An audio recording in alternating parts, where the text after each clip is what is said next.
Tim McGraw started sobbing when he found out he was being inducted into the Country Music Hall of Fame. The 58-year-old country music star was announced as one of the newest members of the Hall of Fame, alongside songwriter Paul Overstreet and bluegrass duo, the Stanley Brothers. And Tim admitted it came as a complete shock during what he thought was a routine business call with his management.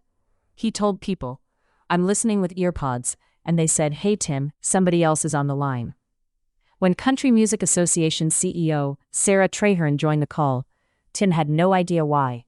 He explained, "She said something about the Hall of Fame, and I totally missed what she was saying. It didn't register at all, so I stopped walking and I said, 'Hold on, somebody's going to have to explain this to me because I don't understand what you're saying.'" And she says, "Tim, we're calling to tell you that you are going to be inducted into the Country Music Hall of Fame."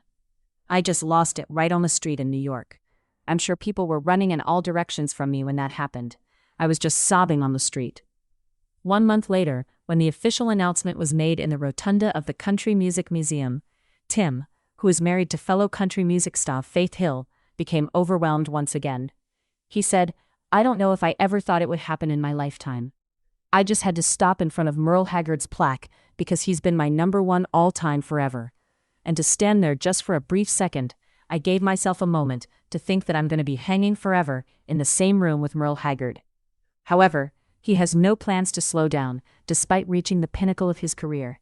He said, "I always feel like I can get better, and I feel like I've got a lot of runway left in my career, in my life. And so what this does for me is it makes me want to live up to it. It's new juice, I guess."